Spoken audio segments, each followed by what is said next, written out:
acquistereste mai una calzatura? Would you ever buy a shoe with a different size number? Obviously not, because either it would hurt you or it would be large once you wore it. So basically, that wouldn't suit your needs. In boating, the tune doesn't change.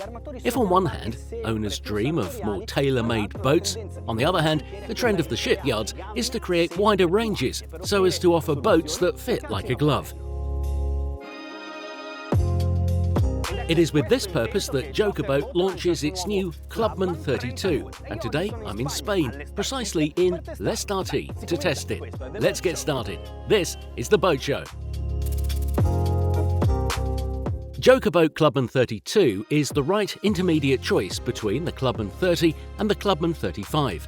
With these two models, it just shares the DNA and the style. The whole project and design, the deck and the interiors have been carefully studied to perfectly suit the needs of their owners. The stern shapes recall the ones of the smaller model, Clubman 30. Two squared platforms join and exceed in length the tubeless. On the port side, there is a fold-up ladder and a steel handrail to easily get back on board. The corrugated pipe covering is very comfortable as it allows moving from one platform to the other. And to enter the cockpit, this is how you do it.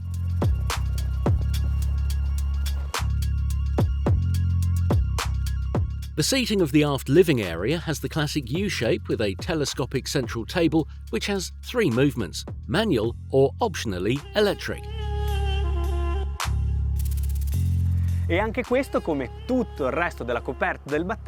This part, as well as the rest of the ribs deck, is covered with synthetic Italdeck material.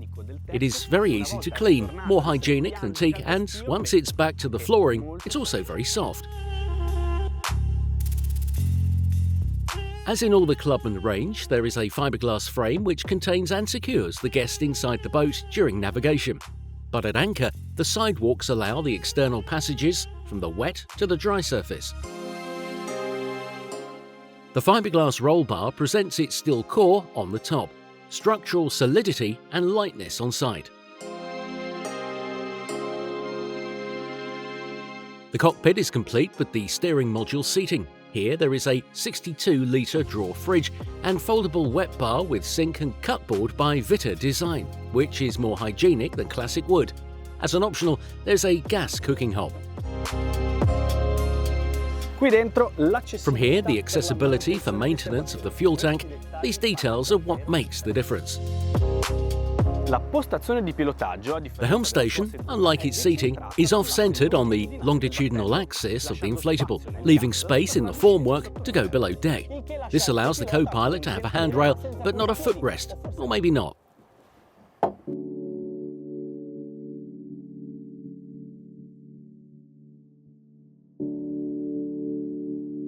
The hand of Federico Gerner, historical collaborator of the Lombard shipyard, provided 2 possible layouts. The first one is more intimate, with the bathroom closed by 2 fixed bulkheads. This one instead is a large open space, which takes advantage of the interior volumes and the perfect light that comes from the windows on the formwork and, above all, on the hull.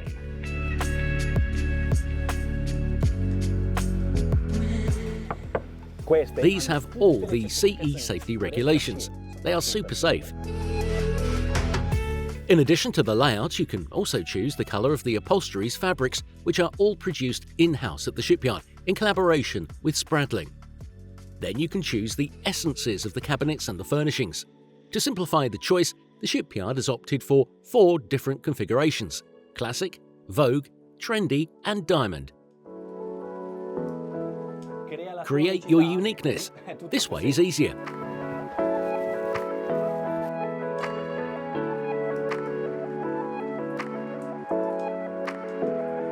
The forward area accessibility is granted on both sides by a lateral step. There is no shortage of handrails. Maybe ergonomically, I would have preferred this a little higher.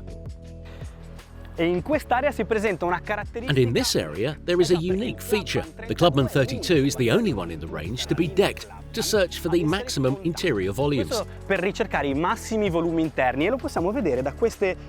we can see it from these 2 fiberglass bulwarks, which safely girdle and contain whoever is on board during navigation. This feature can be pronounced by choosing a higher guardrail. The last gem before starting the engines?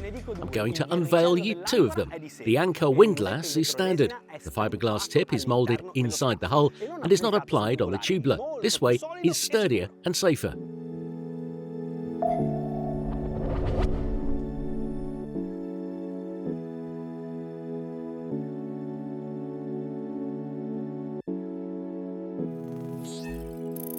When I studied the technical part of this inflatable boat, I immediately realised an interesting feature. Do you see the two 400 horsepower Yamaha engines back there? They are very close to one another, but Joker Boat boasts a great handling of its inflatable boats, so I thought about something. We are the boat show. We do not simply ride boats, we really test them. So instead of testing the manoeuvrability in open seas without any point of reference, I decided to turn the screw on. Can you see what's there? There is a cavern.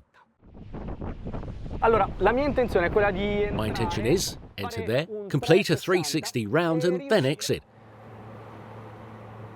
Ok, metto in folle e comincio a mettere retromarcia il motore di sinistra. Okay, I put it in neutral. I start reverse with the port engine and forward with the starboard one. Obviously, the starboard engine is pushing more, so I have to increase power with the port engine. But I don't move the rudder, nor the wheel. The distance between the two engines is appropriate to easily manoeuvre. The inflatable boat is turning around. Ma guardate, riesco a stare sul posto senza perdere neanche un metro. I can keep my position without losing any metre of space, also because I do not have any metre to lose. I'd say this is perfect. The first test has been passed with flying colours. Out!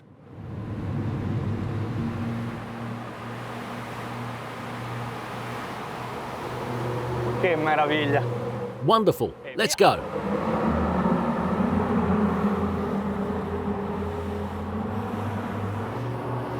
Wow, che spettacolo! Appena tocchi la manetta già superi abbondantemente. Wow, it's amazing. As soon as you touch the throttle, you pass 30 knots of speed.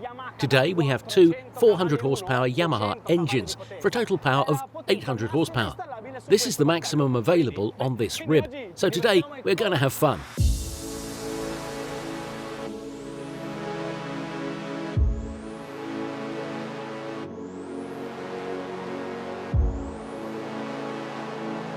Let's start from the beginning. Let's decrease and see which is the speed when entering the planing phase of the new Clubman 32. 9.5 knots, 10 precise knots, 1,900 RPM with a consumption of 38 litres per hour. Well, it's obvious that nobody will ever navigate like this. Let's bring it at 20 knots at least. As we said at the beginning, compared to the smaller Clubman 30, the hull has been completely redesigned. It's wider, longer and even deeper to gain more interior volumes and to increase its seaworthiness. In addition to the hull and the layout, other ad hoc solutions have been devised for this boat. For example, there is the possibility of having the T-top as an optional. At 3,000 RPM, we're consuming 80 litres per hour to reach a speed of 25.5 knots. My feeling is that the tip, the bow, is a little low and the tubulars are dragging a little too much water. There is an easy solution to this problem. Let's raise the trim, so as to raise the whole hull. Sentite? Senza naturalmente toccare la manetta abbiamo già. Can you feel it? Without touching the throttle, we have already gained 6 knots. At 3,700 RPM, we're consuming a total of 105 litres per hour. Can you also hear it? There is no dragged water. The splashes are cleaner. This means this rib is navigating optimally.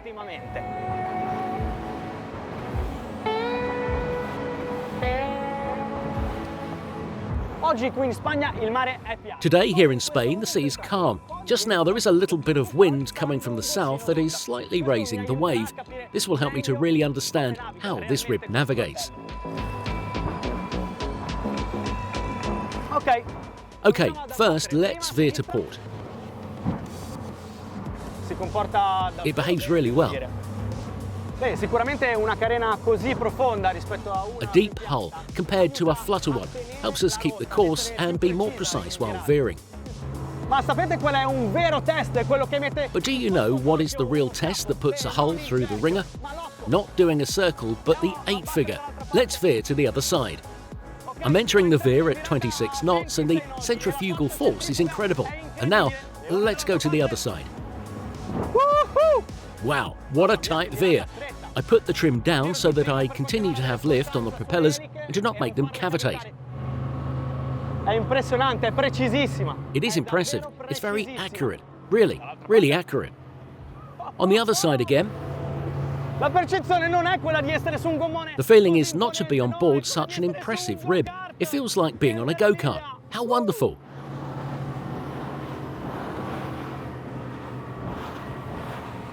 Beh, a questo punto devo I really have to say that the Joker boat's proverbial seaworthiness this time outdid itself.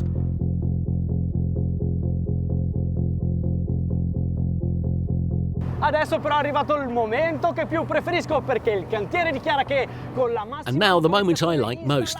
The shipyard declares that with the highest propulsion available, two 400 horsepower XTO each, this Clubman 32 inflatable boat can easily reach 55 knots. So today, as always, I have two goals. One is to reach them, two is to top them. Superarli!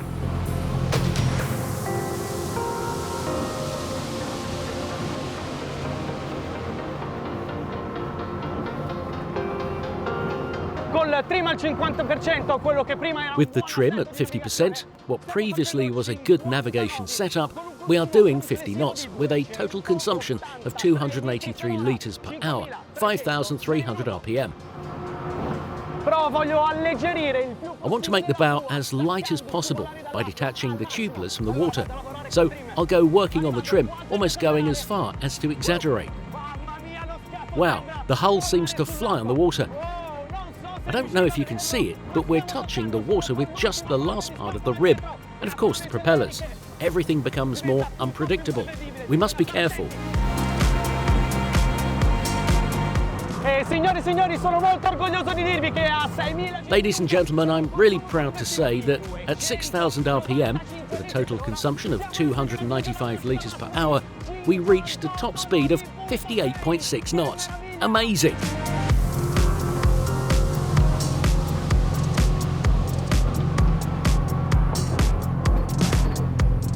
Beh, devo ammettere che toccare e superare... I have to admit that reach and pass one's limits, even at sea, is always amazing. But we have to be careful. You always have to do it safely with boats that allow you to.